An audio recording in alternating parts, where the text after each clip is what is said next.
Hi, I'm Aisha Adams, and I want to welcome you to Ask the Doctor. Today, we have Dr. Cheri Torres with us.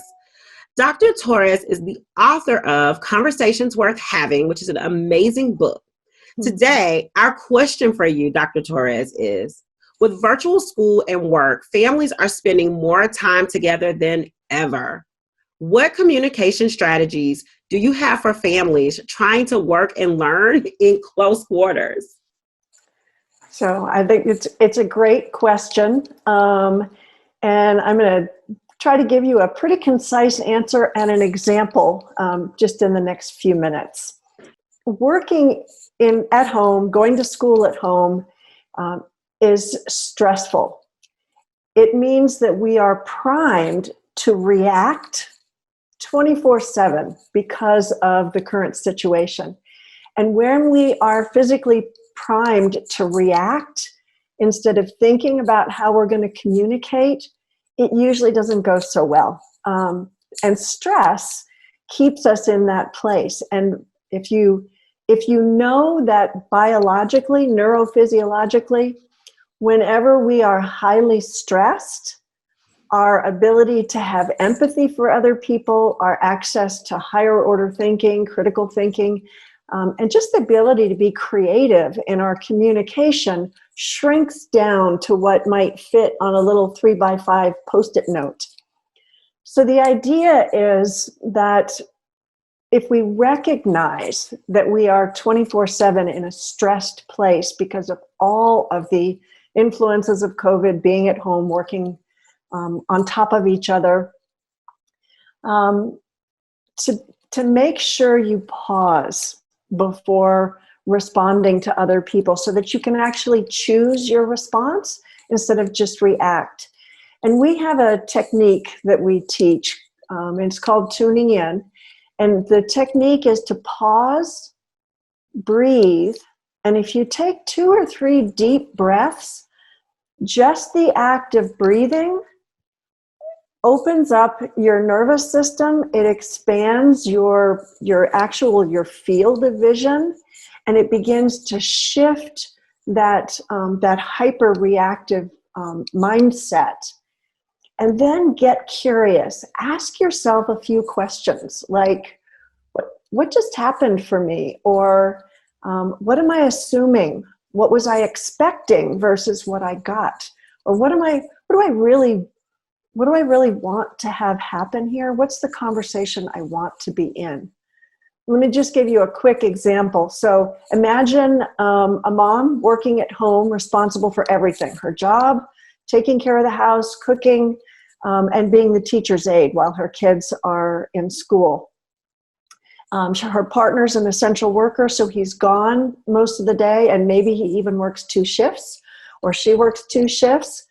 The mom has asked everybody to please pick up after yourself and wash your dishes, at least put them in the sink, so that we can keep the house in order, because just so little time. And on a particularly stressful day, she gets up and she notices clothes, toys, her partner's breakfast dishes are sitting on the table, and she goes off. And we've all had those kinds of experiences. Now imagine instead she starts to feel she's about to go off, and instead of going off, she's like, wait a minute, I want to be in choice. So that's that I'm choosing to be aware. So she pauses, she takes a couple of deep breaths and gets curious so that she can be in that place of pause. And when she gets curious, she asks herself, what am I assuming or making up? And she immediately responds with, they're doing this intentionally. They don't care about me. I've made this request and they just don't care. And then she realized I've made that up. And she begins to wonder, I wonder what's going on for them. I wonder if they don't realize how important this is for me. Maybe we might be able to come up with a different way of doing this. And then she suddenly thought, I've told them what's important to me. I've never asked them what's important to them.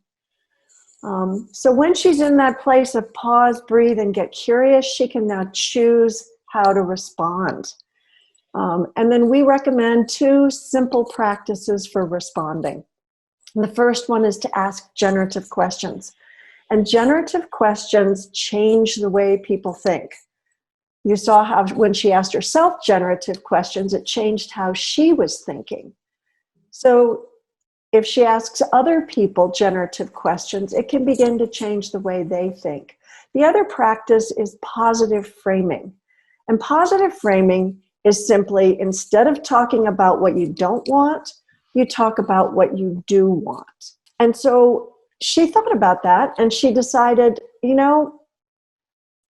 what if I frame the conversation so that it's around how each of us can share what's important for them given this 24/7 stress environment? And then how can we help each other get what we need every day? So the next time they were all together, she said, I'd like it if we could each talk about how can we support each other in achieving something that's important for each of us. For me, having the house cleaned and picked up is really important, but I realized I don't know what's important to each of you. So they went around and her partner shared and her kids shared. And each one of them said, this is one thing that's important to me that I'd like to be able to do every day. And then they asked one another, how could we help each other make sure that happens for you? And then how can we hold each other accountable? And our last question was, how could we celebrate at the end of the week our joint effort in making that happen? And first of all, it was a really great conversation. But by the end of the week, all of them felt much better. And when they kind of fell back and made a mistake, it was really easy to remind people that, hey, this was important to me.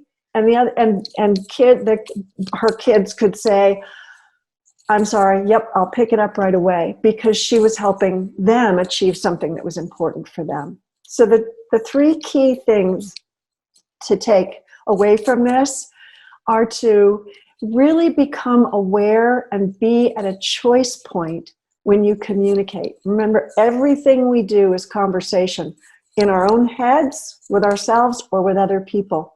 So make your conversations intentional. And you do that by pausing, taking a few deep breaths, and getting curious.